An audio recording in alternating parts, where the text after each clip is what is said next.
C'est une nouvelle ère politique qui s'ouvre pour la Gambie. Au pouvoir depuis 22 ans, Yahya Jammeh a perdu l'élection présidentielle face au candidat de l'opposition, Adama Barrow, qui lui succédera au mois de janvier. Arrivé au pouvoir à la suite d'un coup d'État, Yahya Jammeh briguait un 5e mandat.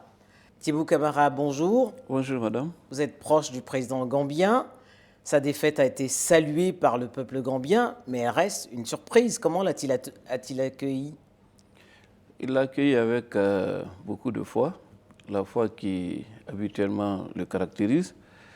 Vous vous rappellerez qu'au lendemain de l'élection présidentielle, il a adressé ses félicitations aux vainqueurs déclarés de l'élection présidentielle, mais en plus de cela, il a fait une adresse solennelle à la nation gambienne au cours de laquelle il a réitéré sa foi en disant très clairement que lorsqu'il a pris le pouvoir, il n'a pas posé la question à Dieu pourquoi il le lui avait donné, et lorsqu'il le perd, il ne lui posera pas non plus la question pourquoi il a perdu le pouvoir. Mais cette mise en scène était-elle utile ? Parce que Non, c'était devant les caméras. Non, ce n'est pas une mise en scène. Moi, je pense que c'est un homme qui a voulu apparaître dans la vérité qu'on ne lui connaissait pas, et puis qui a toujours fait preuve d'authenticité. Beaucoup d'entre vous, d'ailleurs... Même avec ses frasques, hein ? Bon, ça, c'est un commentaire dont je reconnais à chacun la liberté d'avoir. Mais dans le fond, il est admis que c'est un homme qui ne fait rien comme les autres. Et cette fois encore, et en bien, si j'en juge par l'écho retentissant que cette réaction a eu à travers le monde, qui a surpris agréablement en donnant... Quelqu'un d'autre avant lui l'avait fait, c'était Abdou Diouf. Mais vous savez, l'image qu'on avait d'Abdou Diouf est très différente de celle qu'on a cultivée de lui pendant toutes ces années. Et c'est tout à fait heureux, chaque fois qu'une alternance se produit en Afrique, même si ça intervient assez souvent maintenant, quand on sait que c'est vrai, malgré les alternances qui se multiplient, c'est toujours une exception dans une règle de continuité des régimes et surtout du déroulement des élections aussi bien avant, pendant et après, marqué par des tensions et des contestations qui généralement donnent lieu à des crises post-électorales. Surtout que c'était une élection à un tour, hein, en Gambie. Oui, une majorité simple. D'ailleurs, la surprise n'est pas totale, parce que déjà, pendant la campagne électorale, tous les observateurs ont noté que la campagne a été libre. L'opposition, comme jamais elle ne l'avait réussi, s'est réunie librement. Elle a fait campagne à travers tout le pays, a donné sa lecture de la situation qui était assez critique dans une liberté de ton totale et dans une ouverture politique sans précédent dans le pays. Donc l'issue du vote n'est que la suite logique de cette ambiance qu'on avait déjà pressentie, assez saine. Effectivement, c'est une surprise parce que les principaux faits d'armes de Yahya Jammeh pendant ses 22 ans à la tête de ce petit pays de 2 millions d'habitants enclavé dans le Sénégal, c'était surtout un régime de terreur avec de nombreuses arrestations. Vous savez, bon, il y a une caricature un peu des régimes africains. Je ne connais pas un seul chef d'État africain qui ne soit pas généralement présenté comme étant un dictateur. Et je ne connais pas assez de régimes en Afrique qui ne soient pas taxés de totalitaires. Peut-être les niveaux de répression ou les jugements sont différents en fonction des pays, de l'intérêt qu'ils présentent et aussi de l'image que les chefs d'État véhiculent. Yahya Jammeh n'a jamais versé dans une communication politique ou un marketing habituel qu'on reconnaît à certains pays qui permettent quand même cette approche et cette démarche de donner une image différente parfois de la réalité que les populations vivent.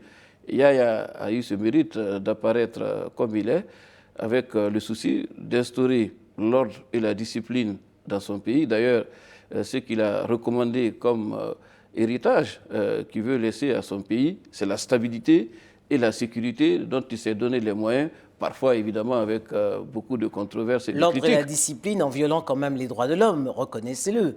Bon, quel est le pays au monde qu'on n'accuse pas de violation des droits de l'homme? Vous savez, les États-Unis et même la France, qui sont considérés comme de grandes démocraties, sont souvent épinglés par les ONG et les organismes de défense des droits de l'homme.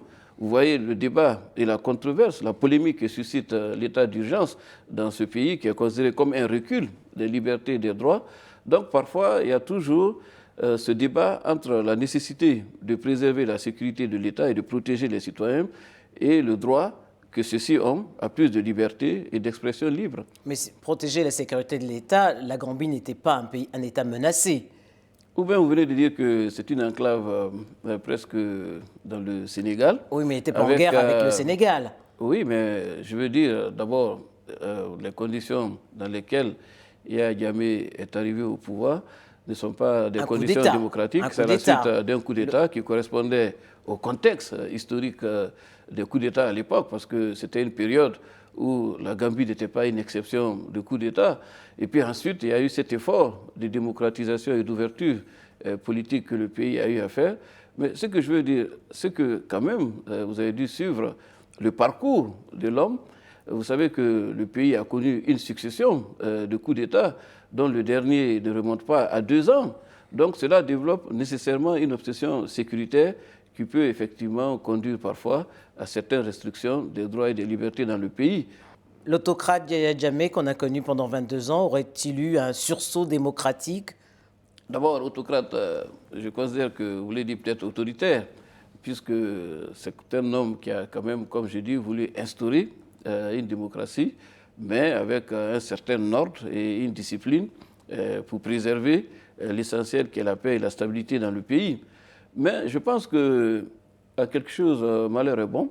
L'issue du vote en Gambie a permis de juger le président Jammeh différemment, en lui reconnaissant le sens de l'honneur, de la dignité et même un certain esprit démocratique. C'est tant mieux, mieux vaut tard que jamais. Moi, l'homme que j'ai côtoyé, je sais qu'il est fondamentalement bon et une certaine passion pour son pays. Vous n'êtes pas objectif parce que vous êtes son beau-frère. Non, moi je pense que le lien de famille qu'on a ne m'enlève pas ma liberté de tombe et n'entache en rien mes convictions démocratiques. Je défends la liberté partout et la démocratie est un droit naturel pour chaque peuple, y compris le peuple gambien. Donc le lien de famille que j'ai avec lui ne m'interdit pas d'avoir un jugement libre concernant l'œuvre publique d'un acteur dans son pays. Mais les scènes de liesse qu'on a vues au soir de l'élection sont quand même révélatrices d'un peuple qui aspirait à plus de liberté. Vous savez, moi j'étais en Gambie pendant l'élection présidentielle. J'y étais au lendemain de la proclamation officielle des résultats qui ont donc marqué une volonté d'alternance dans le pays. Mais pour revenir même aux résultats qui ont été consolidés, je vous ferai remarquer d'abord que la moitié du corps électoral ne s'est pas rendu aux urnes, sans doute estimant que l'élection, comme beaucoup d'autres l'avaient imaginé, n'avait pas d'enjeu. Ce taux d'abstention a certainement profité au changement. Et deuxièmement, malgré ce taux d'abstention qui est énorme, il n'y a quand même que 19 000 voix d'écart entre le président sortant et celui qui a été déclaré vainqueur. Donc je ne parlerai pas d'euphorie pour le changement, sinon le vote aurait été plus massif et le désaveu plus total. Adama Barrow, le président élu, a promis de relancer l'économie gambienne en l'espace de 3 ans. C'est un sacré pari. Moi, je pense qu'il faut lui donner le temps de s'installer dans ses nouvelles fonctions, de prendre la mesure des défis. Vous savez, entre ce qu'on dit pendant la campagne et ce qu'on fait lorsqu'on arrive au pouvoir, il y a toujours malheureusement un grand fossé qui explique parfois d'ailleurs la désillusion lorsqu'il y a des changements. Je vous ferai remarquer que même le printemps arabe, qui a suscité un halo d'espoir à travers le monde, a montré aujourd'hui ses limites au point qu'on regrette les ordres durs dont on a dénoncé les excès et les écarts comme tout le monde le sait. Alors, les relations entre la Gambie et le Sénégal ont toujours été très tendues, en dehors de la période où il y a eu cette fédération Sénégambie qui n'a duré que 7 ans, de 82 à 89. L'arrivée, le changement de pouvoir à Banjul va-t-il changer les relations entre ces deux pays qui sont obligés de cohabiter? Vous savez, vous l'avez dit à l'introduction de votre émission, la Gambie était considérée un peu comme une province sénégalaise et la politique du président Yahya Jammeh a consisté à redonner une certaine autonomie et dignité au peuple gambien par rapport à l'hégémonie qui était reconnue au Sénégal. Vous vous rappelez d'ailleurs que à l'époque, il y a même une intervention militaire du Sénégal pour rétablir le président Diawara dans ses fonctions. Donc, avec Yahya Jammeh, la Gambie a appris à vivre un peu sans le Sénégal, à affirmer sa dignité nationale. Est-ce que cela ne survivra pas au changement de régime? Attendons de voir, mais ce que moi j'ai constaté pendant tout le temps que j'allais en Gambie, ils étaient très fiers d'avoir recouvré leur dignité, leur autonomie, ce qui ne veut pas dire qu'il faut aller à la rupture ou à la confrontation avec le Sénégal, mais je vois mal la Gambie redevenir une enclave du Sénégal où les Gambiens se considéraient comme des citoyens par rapport à leur grand voisin qu'est le Sénégal. Le départ de Yahya Jammeh marque aussi la fin du dernier pouvoir militaire en Afrique de l'Ouest. Vous savez, moi je pense que la démocratie n'est pas une question de militaire ou de civil. C'est un état d'esprit et il faut toujours souhaiter que quel que soit celui qui vient, qu'il soit civil ou militaire, que ce soit à la faveur de processus électoraux transparents. Et c'est d'ailleurs l'un des mérites de l'élection qui vient de se dérouler en Gambie. Le processus électoral que l'on croyait moins performant que là où la démocratie existe et les alternances se produisent régulièrement, ce système électoral a montré qu'il était l'un des plus fiables au monde, puisqu'il n'a laissé de place à aucune possibilité de fraude ni de manipulation de résultats, comme on l'a vu ailleurs en Afrique. Donc, moi, je dis que ce qui s'est passé en Gambie est une excellente nouvelle pour l'ensemble des Africains. Une leçon à méditer par les autres dirigeants du continent. Non seulement à méditer, mais je pense qu'il faut que ça ait un effet de contagion. Que la démocratie en Afrique et les élections en Afrique soient une fête démocratique. Que ce n'est jamais joué d'avance. Qu'on n'ait pas le sentiment que ceux qui sont là pour toujours. Et ceux qui se battent pour les alternances se battent pour rien.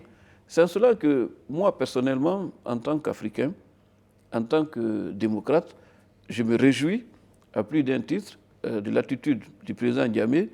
Et en tant que personne partageant des liens de famille avec lui, je suis fier aujourd'hui de pouvoir dire que c'est mon beau-frère qui a pu donner un tel exemple de dignité et d'honneur. Parce que malgré tout, on a des liens de famille, mais je me bats, moi aussi, dans mon pays, comme partout en Afrique, pour qu'il y ait des libertés et des droits. Donc j'ai plus de légitimité à le faire partout aujourd'hui, en ayant dans ma propre famille quelqu'un qui a donné un bon exemple de démocratie. Thibou Camara, merci. C'est moi qui vous remercie, madame.